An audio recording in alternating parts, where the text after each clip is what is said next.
اللہ تعالیٰ کا دستور ہے یہ، اور نبی کی سنت ہے یہ، اور صحابہ کرام کا معمول ہے یہ، اور خلفائے راشدین کا طریقہ ہے یہ کہ جس طرح کا بھی کوئی عذاب آئے تمہیں دوڑنا چاہیے مسجدوں کی طرف۔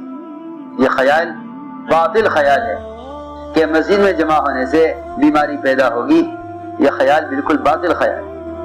اور میں کہتا ہوں اگر تمہیں تمہارے تجربے میں یہ نظر بھی آ جائے کہ مسجد میں آنے سے آدمی مر جائے گا تو اس سے بہتر مرنے کی جگہ کوئی ہو نہیں سکتی، سیدھی بات۔ ہائے ہائے، صحابہ تمنا کرتے تھے کاش دعوت دیتے ہوئے موت آوے، کاش نماز میں موت آوے۔ انہیں نماز میں خطرات نظر آ رہے ہیں، یہ نماز چھوڑ کر بھاگیں گے اس لیے تاکہ عذاب ہٹ جاوے۔ اللہ عذاب لائے نماز چھوڑنے کی وجہ سے، یہ عذاب ہٹائیں گے مسجدوں کو چھوڑنے کی وجہ سے۔ سوچے تو صحیح، کیسی الٹی سوچ ہے۔ اللہ عذاب لا رہے مسجدوں کو چھوڑنے کی وجہ سے، یہ عذاب ہٹا رہے ہیں مسجدوں کو چھوڑنے کے ذریعے سے۔ سوچے تو صحیح، کتنی الٹی سوچ ہے۔ یہ شیطان کا وہم اور وسوسہ ہے، اور جتنے اہل باطل ہیں وہ ایسے موقع سے فائدہ اٹھا کر کہتے ہیں کہ ہم اہل دنیا ہم جانتے ہیں، تم مولوی علماء کیا جانو، بیماریوں کا دفاع کیسے ہوتا ہے ڈاکٹر جانتے ہیں۔ نہیں، صرف اس ڈاکٹر کی رائے قابل قبول ہو سکتی ہے جو ڈاکٹر خود متقی ہو، دیندار ہو، اللہ سے ڈرنے والا ہو، اللہ سے ڈرنے والا ہو، اور عمل کا شوقین اور پابند ہو۔ وہ بھی اگر وہ ایسا مشورہ دیتا ہے کہ جس سے عمل ضائع ہو تو اس پر بھی اس کی بات نہیں مانی جائے گی۔ کہ جائے کہ کوئی فاسق فاجر آدمی یہ کہے کہ مسجدوں کو بند کر دینا چاہیے اور مسجدوں کو تالے لگا دینے چاہیے، کسی بیماری بڑھے گی، اس خیال کو دل سے نکال دو۔ ہاں، احتیاطی تدابیر اپنی جگہ ہیں، لیکن اس خیال سے مسجدوں کو چھوڑ دینا کہ اس سے عذاب بڑھے گا، یہ اللہ تعالیٰ کے دستور، خلفائے راشدین کے معمول اور صحابہ کرام کے طریقے اور انبیاء علیہ السلام کی سنت کے بالکل خلاف۔ وہاں تو ہر عذاب کے، ہر وبا کے آنے کے وقت مسجدوں کی طرف بالارادہ آیا جاتا تھا، اور اس زمانے میں عذاب اور وبا کو ہٹانے کے لیے مسجد کو بالارادہ چھوڑا جائے۔ سوچو تو کسی بھی حال میں بند کرنے کا کوئی سوال اور اس کا کوئی جواز کہیں بھی نہیں۔ شیطان نے اس موقع سے فائدہ اٹھا کر، یہ موقع ہے کہ تدبیر اور علاج اور حفاظت اور احتیاط کے نام سے انہیں عمل سے ہٹانے کا، اس لیے کہ ہمیشہ کا معمول ہے شیطان کا کہ جب کوئی حادثہ پیش آتا ہے تو شیاطین ایسے حوادث کے موقع پر حادثے سے پریشان لوگوں سے ایسے کام کرا دیتے ہیں جس سے اجر ضائع ہو جائے اور مصیبت بڑھ جائے۔ یہ وقت مسجدوں کو آباد کرنے اور امت کو توبہ کی طرف لانے، تو میں نے عرض کیا کہ اپنی دعاؤں میں قبولیت پیدا کرنے کا وقت ہے۔ یہ ان باطل تدابیر پر کان دھرنے کا وقت نہیں ہے، اور ایک وہم بیٹھ گیا ہے اور ایک خوف شیطان نے دل میں بٹھا دیا ہے کہ تم یہ کرو گے تو یہ ہوگا، یہ کرو گے تو یہ ہوگا۔ حضرت علی رضی اللہ فرماتے ہیں اگر کوئی شخص اپنی زبان سے صرف اتنا کہہ دے کہ اگر یوں کرتے تو یوں ہو جاتا، اس کو چاہیے کہ آگ کا دیکھتا ہوا انگارہ اپنی زبان پر رکھ کے زبان کو جلا کر ختم کر دے۔ یہ زیادہ بہتر ہے یہ کہنے سے کہ اگر یوں کرتے تو یوں ہو جاتا۔ نہیں، ہر حال میں اس بات پر غور کرو اللہ ہم سے کیا چاہتے ہیں اور محمد صلی اللہ علیہ وسلم نے اس موقع پر کیا کیا ہے، صحابہ کرام کا کیا معمول ہے۔ تمہیں ایک وہم بیٹھ گیا ہے دل میں بیماری کا، اور بیٹھ گیا نہیں، بٹھایا گیا ہے، بیٹھ گیا نہیں بلکہ بٹھایا گیا ہے۔ اموات کہاں نہیں ہوتی، اور اموات کتنے امراض سے۔ ہمیشہ یہ بات یاد رکھنا، مومن کا یہ ایمان ہے کہ کوئی کبھی بھی موت سبب کی وجہ سے نہیں آتی۔ مومن کا ایمان ہے کہ موت سبب سے نہیں آتی۔ ہاں، اللہ تعالی جب موت لاتے ہیں تو کبھی کبھی سبب بھی لے آتے ہیں۔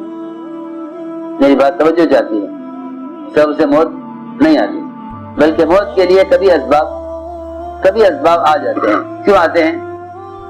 اللہ موت کے اسباب اس لیے نہیں لاتے کہ اللہ تعالیٰ اس کو اس سبب سے مارنا چاہتے ہیں، نہیں، نہ اللہ کو سبب کی ضرورت ہے موت کے لیے، نہ ملک الموت کو ضرورت ہے سبب کی روح نکالنے کے لیے، بلکہ اللہ تعالیٰ موت کے مقدر ہو جانے اور اس کا وقت آ جانے کے وقت سبب صرف اس لیے لاتے ہیں تاکہ وہ یہ دیکھیں کہ یہ مرنے والا یا اس کے متعلقین اس کی موت کو سبب کی طرف منسوب کرتے ہیں یا میرے امر کی طرف منسوب کرتے ہیں۔ اتنی سی بات آپ دیکھیں گے ساری دنیا میں مرنے والوں کو اللہ کا حکم اور وقت آ جاتا ہے، لیکن وہ یہ نہیں کہتا کہ وقت آ گیا۔ لوگ پوچھتے ہیں بھائی کیا ہوا تھا، کیا ہوا؟ بیمار تھے، حضرت عائشہ رضی اللہ عنہا بھائی اچانک انتقال ہو گیا، لگی ہائے ایسے بھی کوئی مرتا ہوگا؟ مجھے تو اس بات کا شک ہے کہ میرے بھائی عبد الرحمن کو یوں ہی دفن کر دیا گیا، اس کی وفات نہیں ہوئی، نہ بیمار ہوا نہ کوئی تکلیف ہوئی۔ یعنی ہمیشہ میرے دل میں وسوسہ رہا۔ ایک دن میں نے دیکھا اپنے حجرے سے ایک آدمی آیا، اچھا خاصا صحت مند ٹھیک ٹھاک، سواری سے اترا، مسافر باہر سے آیا، اور اس نے اپنی چادر اپنے سر کے نیچے رکھی اور لیٹا۔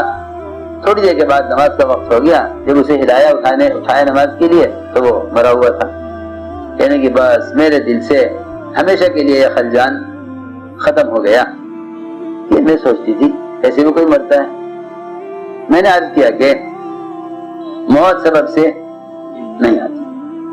اگر واقعی موت اسباب سے آتی تو دنیا میں موت کے اسباب حیات کے اسباب سے کہیں زیادہ ہیں، اور جتنی دنیا ترقی کر رہی ہے اتنے بظاہر موت کے اسباب زیادہ نظر آتے ہیں۔ اس لیے ہم نے عرض کیا کہ اس وہم میں اور خوف میں شیطان نے ڈال دیا ہے، اور بس یہ سوچ کر بیچارے کہ یہ قانون یہ ہے اور احتیاط یہ ہے کہ نہیں، عمل اور عمل کی جگہ کو چھوڑنے کی تو کوئی گنجائش نہیں ہے۔ ہاں، احتیاط تعبیر اختیار کرنا ایک سنت ہے، اور وہ سنت، اس سنت کا انکار کرنا، اس کو توکل کے خلاف سمجھنا کسی کو گنجائش نہیں ہے۔ لیکن یہ کہنا کہ ایسا کریں گے تو ایسا ہوگا، یہ تو عقیدے کی بھی خرابی ہے، یقین کی بھی خرابی ہے۔ یہ وقت ہے امت کو توبہ کی طرف، اللہ کی طرف، اللہ کے گھروں کی طرف لانے کا، بجائے اس کے کہ اس بات کی کوشش کریں کہ بھئی جو احتیاطی تدابیر ہیں وہ اختیار کی جائیں، اور اللہ پر بھروسہ کرو نا۔ ہائے قرآن تو پڑھتے نہیں، جو اللہ پر بھروسہ کریں اخبار پڑھتے ہیں بیچارے، کہیں کی یہ خبر سنتے ہیں مایوس ہو جاتے ہیں، کہیں کی یہ خبر سنتے ہیں ڈر جاتے ہیں، کہیں کی یہ خبر سنتے ہیں عمل سے بھاگنے لگتے ہیں، کہیں کی خبر سنتے ہیں تو پوری طرح اللہ کی رحمت سے مایوس ہو جاتے ہیں۔ اللہ رب العزت کوئی بھی وبا یا کوئی بھی مرض یا کوئی بھی مصیبت پھر اسے لاتے ہیں کہ میں دیکھنا چاہتا ہوں کہ میرا بندہ اس حال میں کیا کرتا ہے، میرا بندہ اس حال میں کیا کرتا ہے۔ اگر محض تدابیر میں لگ گئے تو پھر خود سے فائدہ نہیں اٹھا سکتے، اور اگر عمل میں لگے رہے تو اللہ تمہیں ایسی تدبیر الہام کریں گے، بلکہ آپ نے تو اس بات کو سوچا نہیں ہوگا کہ اللہ تعالیٰ اس زمانے میں بھی کسی بھی آنے والی بلا یا کسی بھی آنے والے دشمن کے خلاف اللہ تعالیٰ اس زمانے میں مسلمانوں کی اس طرح مدد کریں گے جس طرح اللہ نے صحابہ کی مدد زاہد کے خلاف کی ہے۔ تلوار ٹوٹ گئی، اب کیا کریں؟ دشمن سامنے مقابلے پر اور تلوار ٹوٹ گئی، اب کیا کریں؟ تازہ درخت کی ٹہنی ہاتھ میں آتے ہی لوہے کی تلوار بن گئی۔